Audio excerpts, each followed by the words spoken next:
जय हिंद दोस्तों, मेरा नाम अंकित सिन्हा है और फैसेट्स ऑफ यूपीएससी में आपका स्वागत है। तो जैसा कि मैंने आपसे कहा था कि हम हिस्ट्री के जो मोस्ट इम्पॉर्टेंट टर्मिनोलॉजीज़ हैं उसे कवर करेंगे एक वीडियो के माध्यम से। देखिए, ये जो ज़्यादातर टर्म्स हैं ये मैंने प्रीवियस ईयर क्वेश्चंस के लिए हैं। किनके प्रीवियस ईयर क्वेश्चन? तो यूपीएससी के जो डिफरेंट एग्जाम्स होते हैं जैसे सिविल सर्विसेज के, सीडीएस के, एनडीए के, सीएपीएफ के, इनकी कंपाइलेशन है एक तरीके से और हर एक टर्म्स को मैं एक्सप्लेन करूंगा। देखिए, मैंने सोचा इनिशियली कि हर टर्म्स को प्रीवियस ईयर क्वेश्चन के माध्यम से कवर किया जाए, बट फिर इससे वीडियो का पर्पस डिफीट हो जाएगा क्योंकि हर एक क्वेश्चन के साथ हमें काफ़ी टाइम स्पेंड करना पड़ेगा और एक तरीके से समरी टाइप की जो वीडियो मैं क्रिएट करना चाह रहा हूँ ताकि आप रिवीजन पर्पस से इसे बार बार देख सकें या पीडीएफ से रिवाइज कर सकें। तो देखिए, आपको क्या करना है। सबसे पहले आपको वीडियो देखनी है। क्यों? क्योंकि मैं काफ़ी सारी एक्स्ट्रा चीज़ें इस वीडियो में डिस्कस करूंगा। और इसके बाद आपको टेलीग्राम चैनल ज्वाइन कर लेना है, डिस्क्रिप्शन बॉक्स में लिंक है, वहां से आप पीडीएफ को डाउनलोड करेंगे और इसके बाद आप रिवीजन कर सकते हैं अपने अकॉर्डिंग, जितने भी आप टाइम ड्यूरेशन में करना चाहें। दोस्तों, यहाँ पे जो हमारा पहला टर्म है वो डार्डनी सिस्टम है। ये रिसेंटली पूछा गया है यूपीएससी के द्वारा। तो डार्डनी सिस्टम क्या था वो हम ब्रीफ में समझते हैं। देखिए, ऑप्शन में था पेमेंट टू ऑफिशियल, बट इससे कहीं ज़्यादा है ये। तो मैं जो आपको एक्स्ट्रा बातें बताऊंगा वो आपको नोट डाउन कर लेना है। ये सारी बातें लिखने के लिए नहीं, आप रनिंग नोट्स में लिख लें ताकि आप रिवीजन कर सकें। तो डार्डनी सिस्टम के बारे में पहली बात तो ये आपको समझनी है कि ये मुगल पीरियड के टाइम पे देखने को मिला। क्या था इस सिस्टम के अंदर वो समझते हैं। देखिए, बहुत सिंपल सा है। जो भी मर्चेंट्स थे, व्यापारी थे, जो क्राफ्ट पर्सन थे यानी जो हाथ से खिलौने वगैरह बना करके बेचते थे, उन्हें कई बार लोन्स की ज़रूरत पड़ती थी। ज़्यादातर केसेस में उन्हें लोन्स चाहिए होता था ताकि वो प्रोडक्शन कर सके और फिर सेलिंग कर सके। तो इसके तहत डार्नी सिस्टम के तहत लोन्स प्रोवाइड किए जाते थे क्राफ्ट पर्सन को, मर्चेंट्स को, इन लोगों को। अब देखिए, ये जो लेंडर इनमें देते थे ऑब्वियसली ये इनफॉर्मल लेंडिंग थी और इसके तहत काफ़ी हाई इंटरेस्ट रेट चार्ज किया जाता था जो भी पर्सन इसके तहत लोन लेते थे। बट फिर भी कहीं ना कहीं ये फॉरेन ट्रेड को, क्योंकि जब प्रोडक्शन ज़्यादा होता था तो इससे विदेशों में भी व्यापार हो पाता था। तो फॉरेन ट्रेड ना केवल बल्कि इनलैंड ट्रेड में भी, यानी देश के अंदर में भी जो ट्रेड हो रहे थे उन चीज़ों को बढ़ावा देने का काम किया था डार्नी सिस्टम। ये एक तरीके से बैकबोन था मुगल एम्पायर की अर्थव्यवस्था का। दोस्तों, ना बात करते हैं अगले टर्म की। तो ये अलवार है। देखिए, ये दोनों टर्म आपको बहुत अच्छे से क्लियर होने चाहिए। पहला है अलवार, दूसरा है नैनार्स। तो अलवार्स कौन है? तो अलवार्स जो हैं ये हैं लॉर्ड विष्णु के डिवोटी। ठीक है, लॉर्ड विष्णु के डिवोटी को अलवार्स कहते हैं और लॉर्ड शिवा के डिवोटी को क्या कहते हैं? नैनार्स कहते हैं। ये दोनों टर्म्स बार बार एग्जाम में पूछे जाते हैं और ये दोनों ही टर्म्स हमने थीम्स एनसीईआरटी में बहुत डिटेल में कवर किया है। केवल ये नाम जानना इनफ नहीं है, इनके बारे में प्रॉपर आपको सारी चीज़ें पता होनी चाहिए। और ये सब कुछ आप कहाँ से कवर करेंगे? तो थीम्स एनसीईआरटी, जिसका हमने कंप्लीट डिस्कशन किया है, सेकेंड पार्ट वाली बुक में ये आपको देखने को मिल जाएगा। ना नेक्स्ट बात करते हैं अरघट्टा की। तो ये सवाल सिविल सर्विसेज के द्वारा पूछा गया और देखिए, अगर एनसीईआरटी देखेंगे तो उन्हें पर्शियन व्हील का जिक्र मिलता है बट अरघट्टा टर्म नहीं मिलता है। ये हमें दूसरे स्टैंडर्ड सोर्सेज में देखने को मिलता है। क्या था? एक तरीके का पर्शियन व्हील था, यानी एक कुएं और बाकी चीज़ों के लिए इस्तेमाल होने वाला एक तरीके का चक्का था, व्हील था, और इसका ये जो है अरघट्टा के नाम से जाना जाता था। नेक्स्ट, ये सारे प्रीवियस ईयर के हैं। अभी हम जितना भी डिस्कस करेंगे ज़्यादातर प्रीवियस ईयर के हैं। उसके बाद मैं कुछ जो प्रीवियस ईयर के नहीं हैं बट मुझे लगता है ये इंपॉर्टेंट है, वो हम डिस्कस करेंगे। नाउ नेक्स्ट बात करते हैं अय्यावोल की। देखिए, मैं अगेन एक बात बता रहा हूँ, वीडियो देखने से, पीडीएफ पढ़ने से इन सब चीज़ों का तभी फायदा होगा जब आप इनका रिवीजन करेंगे। रिवीजन कैसे करना है? तो एक बार तो अभी आप देख लें वीडियो, एक बार पीडीएफ से रिवाइज कर लें। उसके बाद आपको ये चीज़ें हाइड कर देनी है जिस भी रूप में आप करें, या तो कॉपी में लेकर के टर्म्स लिख लें पहले और खुद से सोचें कि इसके बारे में मैं क्या रिकॉल कर पा रहा हूँ। जो नहीं रिकॉल आप कर पा रहे हैं उन्हें वापस से आप पीडीएफ से रिवाइज करिए। यही तरीका है रिवीजन का। ये सो अय्यावोल के बारे में पूछा गया। तो ये क्या है? एक पावरफुल मर्चेंट गिल्ड था। देखिए, बहुत सारे गिल्ड्स थे। गिल्ड्स क्या होता है थोड़ा ब्रीफ में समझ लेते हैं। देखिए, श्रेणी या गिल्ड्स कहते थे। ये पीडीएफ भी मैं शेयर कर दूंगा, ये मेरे हैंड रिटेन नोट्स हैं। तो श्रेणी या गिल्ड जो है ये ग्रुप ऑफ मर्चेंट्स को कहते थे, यानी व्यापारी जो थे, व्यापारी अपना ग्रुप बनाते थे। क्यों? ताकि इन्हें फायदा हो। ये ट्रेडिंग जब करें, किसी तरह के पैसे की किसी को जरूरत पड़े तो ये खुद से लेंडिंग दे सके, इनका खुद का भी पावर हो। ठीक है, कोई इन्हें डोमिनेट ना कर पाए इन पर। तो इस तरीके के जो ग्रुप बनाते थे व्यापारी, वो श्रेणी या गिल्ड कहलाती थी। अच्छा, लीडर क्या? जो गिल्ड के लीडर होते थे उन्हें क्या कहा जाता था? तो उन्हें सार्थवह कहा जाता था, सार्थवह, ये भी ध्यान रखिएगा। और इसके बाद जो एक बात और एक टर्म है इससे संबंधित, वो ये है, कई बार जो ट्रेडर्स हैं उन्हें ट्रेनिंग की जरूरत पड़ती थी, कोई स्पेशल ट्रेनिंग व्यापार से संबंधित, तो इसे देने का जो काम है वो प्रमुख, तो ये पाली टर्म है आई थिंक, इस वजह से प्रमुख कहा जा रहा है, या जेठक, इनके द्वारा किया जाता था। तो अगर आपसे पूछा जाए कि जो वोकेशनल ट्रेनिंग है ये किनके हेडमैनशिप में दी जाती थी गिल्ड्स के अंदर, तो जेठक या प्रमुख के अंदर। नेक्स्ट बात करते हैं, इससे संबंधित एक टर्म है, तो ये जो गिल्ड के अंदर ट्रांजैक्शन वगैरह का रिकॉर्ड रखा जाता था, ये भंडगरिका के नाम से जाना जाता था, भंडगरिका या भांडगरिका के नाम से, तो ये भी ध्यान रखिएगा। अच्छा, कुछ इंपॉर्टेंट गिल्ड्स की बात करें तो नॉर्दर्न इंडिया में मणिग्रामम, नाना देसी, ये देखने को मिलते हैं। इसके बाद जो सदर्न इंडिया में है ये अय्यावोल हैं, तो ये सब ध्यान रखिए, ये एनसीईआरटी के अंदर मेंशन्ड है इन गिल्ड्स का नाम, और ये रिसेंटली पूछा भी गया है एग्जाम्स के अंदर। मणिग्रामम और नाना देसी क्या थे? तो एक तरीके का गिल्ड था। सो अगला यही था, मणिग्रामम और नाना देसी, ये हमने डिस्कस कर लिया। नेक्स्ट बात करते हैं परमिता की, ये भी सिविल सर्विस में पूछा गया है। तो देखिए, हमने बोधिसत्वा के बारे में पढ़ा था जब हम बुद्धिज्म का लेक्चर डिस्कस कर रहे थे। तो बोधिसत्वा जो है ये कौन होते थे? वैसे परफेक्ट बींग्स जिन्हें ज्ञान की प्राप्ति हो गई है, जिन्हें एक तरीके से आप कह लें कि जो भी सेल्वेशन का प्रोसेस है उन्होंने कंप्लीट कर लिया, स्टिल वो सेल्वेशन नहीं ले रहे हैं। क्यों? ताकि वो दूसरे लोगों को सेल्वेशन लेने में मदद करें। ठीक है, ये मतलब है बोधिसत्वा का। और परमिताज कौन है? तो परमिताज वो परफेक्शंस है जिनके कारण बोधिसत्वा पाथ को प्राप्त करना सरल है, यह है परमिताज का अर्थ। नेक्स्ट बात करते हैं महत्तर और पट्टिकिला की। तो ये दोनों जो वर्ड है इनका मतलब होता है विलेज के हेडमैन, यानी गांव के जो प्रमुख होते थे उन्हें महत्तर और पट्टिकिला कहा जाता था। ये भी प्रीवियस ईयर क्वेश्चन है। नेक्स्ट चैत्या और विहारा की बात करते हैं। तो देखिए, चैत्या क्या था? जहाँ पे बुद्धिस्ट मॉन्क्स वर्शिप करते थे वो जगह चैत्या कहलाती थी, चैत्या। तो विहार क्या था? विहार वो जगह थी जहाँ मॉन्क्स आराम करते थे, रहते थे, एक तरीके का ड्वेलिंग प्लेस था, वो विहार कहलाता था। नेक्स्ट देखिए, निर्वाण का जो शब्द है निर्वाण, इसका प्रॉपर अर्थ क्या है बुद्धिज्म के कॉन्टेक्स्ट में?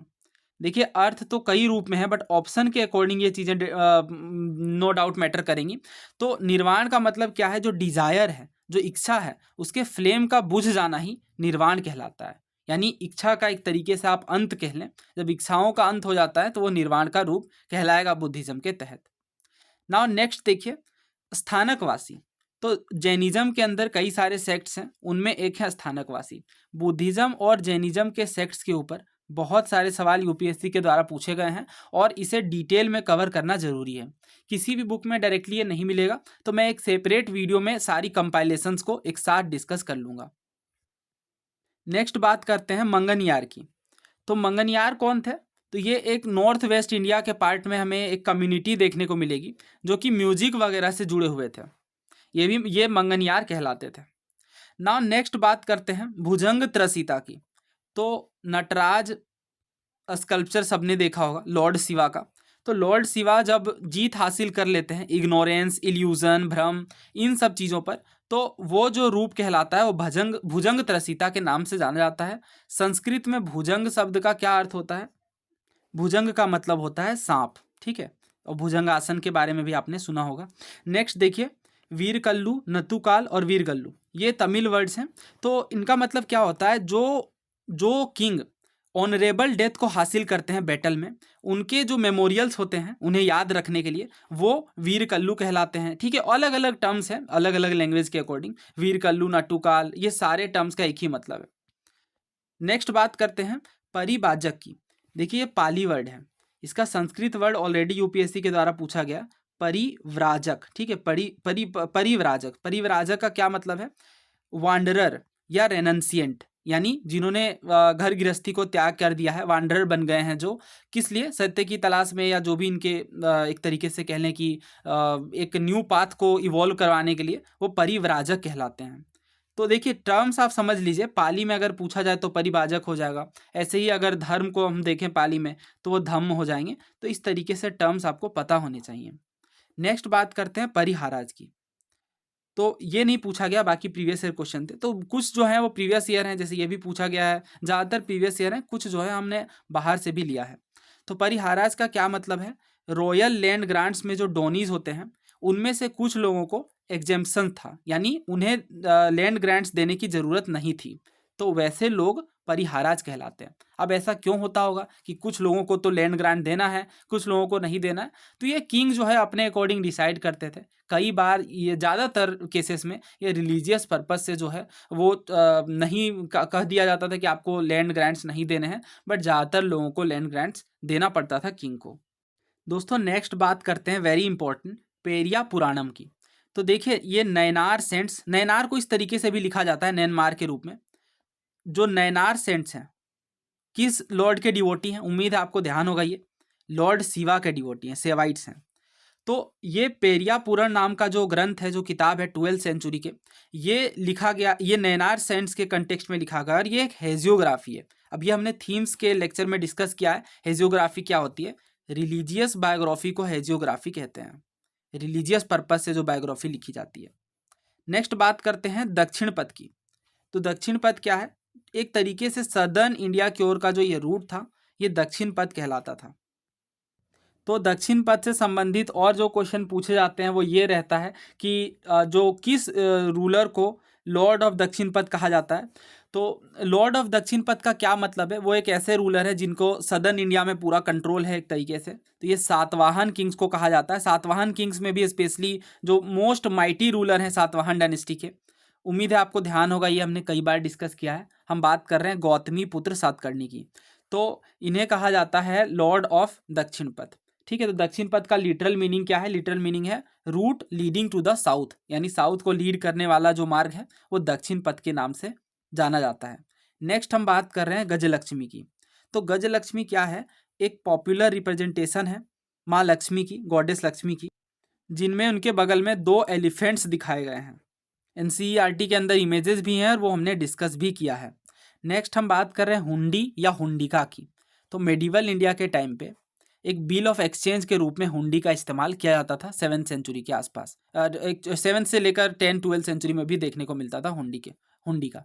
तो असल में क्या था, देखिए ये गिल्ड से ही एसोसिएटेड है, क्योंकि गिल्ड्स जो हैं, जो ट्रेडिंग ग्रुप्स के लोग हैं, वो जारी करते थे हुंडी को। इसमें क्या रहता था कि अगर आपके पास कोई हुंडी है, लेट सपोज 5 रुपीज़ की, तो आप इस हुंडी का इस्तेमाल कर सकते हैं और वापस से ट्रेडिंग करने के लिए या किसी चीज़ को खरीदने के लिए ये हुंडी वैलिड रहेगी। हालांकि ये इनफॉर्मल करेंसी है। क्यों? क्योंकि ये किंग के द्वारा नहीं जारी की गई है, इनफॉर्मल तरीके से है, स्टिल जो है इसका यूज़ था क्योंकि ये वैलिड माना जाता था।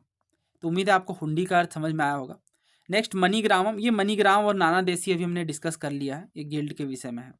नेक्स्ट वेरी वेरी इंपॉर्टेंट, अभी रिसेंटली बहुत सारे एग्जाम्स में पूछा गया और अभी जो हमने रिसेंट एनालिसिस करी किस एग्जाम की, जियो साइंटिस्ट की, उसमें भी ये सवाल देखने को मिला।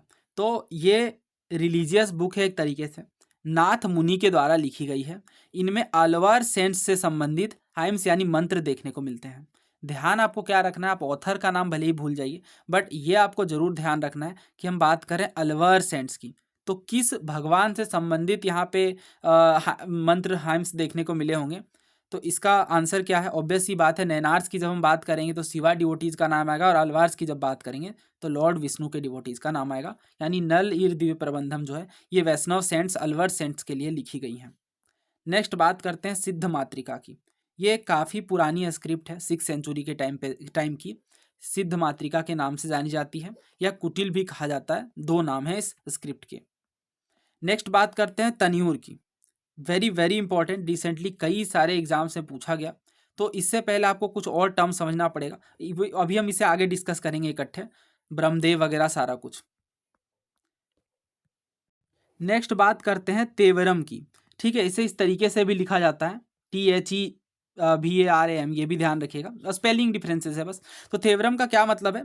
थेवरम या तेवरम का ये मतलब है, ये एक मंत्रों का संग्रह है, कलेक्शन है आइम्स का, जो कि लॉर्ड शिवा की भक्ति से एसोसिएटेड है। कैनन है, कैनन का मतलब प्रिंसिपल्स होता है, सिद्धांत होते हैं, रूल्स वगैरह, तो इनसे ये संबंधित है तेवरम। तो तेवरम क्या है? लॉर्ड शिवा के प्रेज में लिखी गई आइम्स है। नेक्स्ट बात करते हैं तिरुमुराई की। ये भी अगेन जो है शिवा भक्ति से ही एसोसिएटेड है। नेक्स्ट बात करते हैं वतेलुतु की।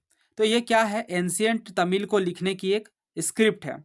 आई नो ये काफ़ी सारे फैक्ट्स हो गए हैं, बट ऐसे ही हमें प्रिपेयर करना पड़ेगा इन टर्म्स को, इनका कोई खास तरीका नहीं है, रिवीजन ही एक की है और इम्पॉर्टेंट वाले ही हमने लिए हैं। पहले के तो सारे प्रीवियस ईयर थे, ये जो कुछ है 8-10, यही बस जो है हमारे बाहर से है। तो इतना जो है हमें प्रिपेयर करना पड़ेगा, क्योंकि ये हाई यील्डिंग टॉपिक जो है यूपीएससी का।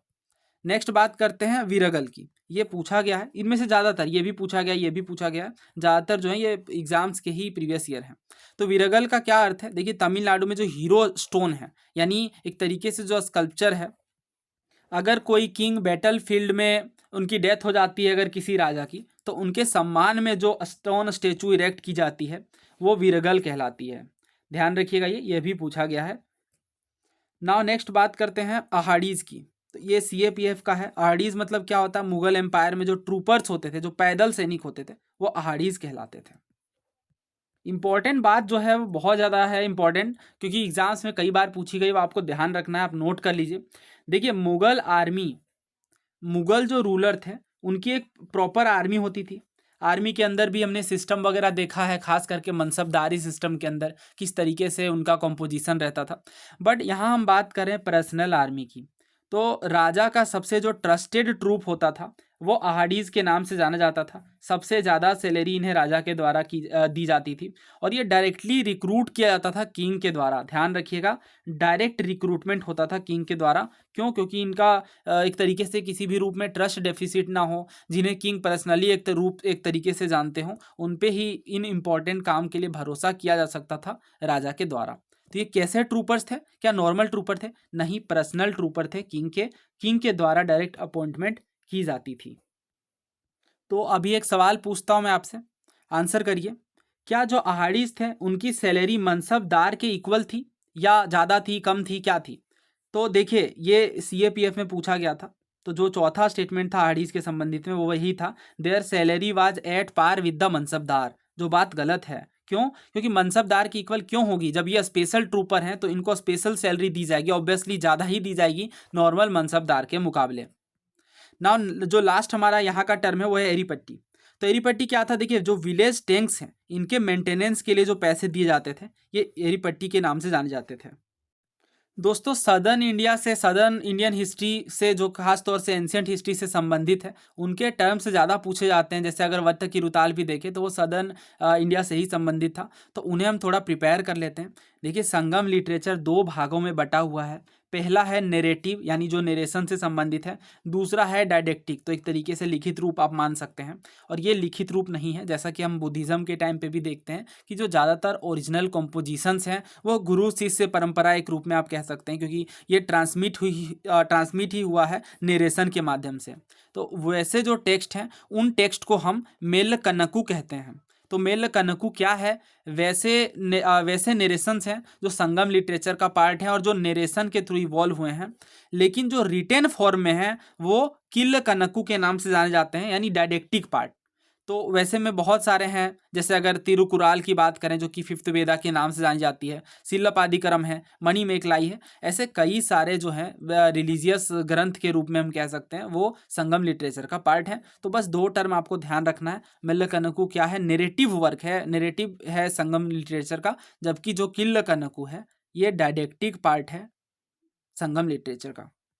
दोस्तों, अभी हम टाइप ऑफ लैंड्स की बात करेंगे। ये हमारे आई थिंक 7th क्लास के एनसीईआरटी के अंदर है, जो कि हमने कंप्लीट डिस्कस किया है 6, 7, 8 की एनसीईआरटी हिस्ट्री को। बहुत बार एग्जाम्स में पूछे गए हैं, इनको आपको किसी भी हालत में नहीं भूलना है, बहुत ज़्यादा इंपॉर्टेंट है। सबसे पहले बात करते हैं वेलन वेगाई की।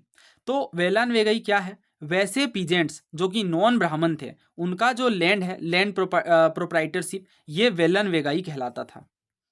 ब्रह्मदेव की बात करें, नाम से ही स्पष्ट है, ब्राह्मण्स को जो लैंड दी जाती थी किंग के द्वारा वो ब्रह्मदेव कहलाता था। साल भोग की बात करते हैं, तो साल भोग क्या था? वैसी जमीनें जो स्कूल के मेंटेनेंस के लिए दी जाती थी, वो साल भोग के नाम से जाना जाता था। नेक्स्ट बात करते हैं देवदान की। तो नाम से स्पष्ट है, देवों की बात की जा रही है, यानी जो मंदिरों के लिए लैंड गिफ्ट किया जाता था किंग के द्वारा, ये देवदान कहलाता था। लेकिन एग्जाम्स में देवदान वर्ड ना पूछ करके तिरुनमत्तुकनी पूछते हैं, तो ध्यान रखिएगा, देवदान को ही तिरुनमत्तुकनी के नाम से जाना जाता है। अगला वर्ड है पलीछंदम। पलीछंदम का क्या अर्थ है? जैन इंस्टीट्यूशंस को जो लैंड डोनेट की जाती थी वो पलीछंदम कहलाती थी। अगला देखिए, जो प्रीस्ट को, यानी जो पुजारियों से संबंधित जो सेटलमेंट दिए जाते थे वो अग्रहार कहलाते थे। ये भी अगेन ऑब्वियसली किंग के द्वारा गिफ्ट किए जाते थे। ये जो टर्म्स हैं 1 2 3 4 5 6, ये जो 6 टर्म्स हैं ये बहुत ज़्यादा इंपॉर्टेंट है। 2 टर्म हम और देखते हैं, एक है तन्यूर, तो ये हमने ऑलरेडी डिस्कस किया है। तन्यूर का मतलब क्या है, एक तरीके से स्पेशल स्टेटस है जो ब्रह्मदेव का पार्ट है, यानी जो ब्राह्मण्स को दिया जा रहा है, लैंड गिफ्टेड टू ब्राह्मण्स, वो तन्यूर है। ऊर का क्या मतलब है, तो ऊर और वेलन वगैरह सिमिलर सी चीज़ें हैं। ये एक नॉन ब्रह्मदेव विलेज जो है सदर्न इंडिया का, ये ऊर के नाम से जाना जाता था। नेक्स्ट देखिए परयार है, बहुत ही ज़्यादा इंपॉर्टेंट है, मोस्ट इंपॉर्टेंट है ये परयार। अनटचेबल्स के लिए यूज किया जाता था, ये ऑब्वियसली एंशियंट सदर्न इंडिया का पार्ट है। लैंड ओनर्स को क्या कहा जाता था, कई बार पूछा गया, वेलालाज कहा जाता था लैंड ओनर्स को, रिच लैंड ओनर्स को वेलालाज कहा जाता था। अगला देखिए, देखिए दोस्तों कई बार जो है लैंड रेवेन्यू लैंड के रूप में ना लेकर के लेबर के रूप में या किसी अन्य माध्यम से वसूली जाती थी, तो उनके लिए जो टर्म यूज करते थे वो था काडामाई। यानी देखिए जमीन है, उस पर जो भी टैक्स किंग के द्वारा जो भी रेवेन्यू कलेक्ट किया जाएगा, तो उसे कहा जाता था राजा के द्वारा कि आप डायरेक्टली हमें मोनेटरी फॉर्म में ना देकर किसी अन्य रूप में अदा करें, जनरली लेबर सर्विस के रूप में, तो उनके लिए कादामाई टर्म यूज होता था, ये ध्यान रखिएगा। और इसके लिए एक और टर्म है जो सिविल सर्विसेज में कई बार पूछा गया है, अन्य एग्जाम्स में भी, वेटी। वेटी का भी क्या अर्थ है, ये भी एक तरीके से लेबर सर्विस को ही कहा जाता था वेटी। तो ये 2 टर्म्स हैं, आपको ध्यान रखना है। अब देखिए यही बात है कि एक ही टर्म है बट पूछते हैं अलग अलग रूप में, जैसे काडामाई या कुडुमाई, दोनों सिमिलर है, एक ही चीज़ है। उसके बाद मुटयाल है, वेटी है, ये तीनों टर्म्स जो हैं एक ही चीज़ को रेफर कर रहे हैं, जो कि ऑब्वियस सी बात है, हम बात कर रहे हैं लेबर की, खास तौर से फोर्स्ड लेबर था एक रूप में। नाउ नेक्स्ट देखिए, आई थिंक ये लास्ट टर्म है हमारा, कन्युडियार। तो इसका क्या मतलब है, वैसे फार्मर्स जिनकी खुद की ज़मीनें हैं, लैंड ओनिंग फार्मर्स, ये कन्युडियार के नाम से जाने जाते थे। दोस्तों इसकी पीडीएफ मैं टेलीग्राम चैनल में शेयर कर दूंगा, फेसेट्स ऑफ यूपीएससी के नाम से टेलीग्राम चैनल भी है। उम्मीद है आपको इस वीडियो के माध्यम से इन चीज़ों को रिवाइज करने में आसानी होगी। धन्यवाद, जय हिंद।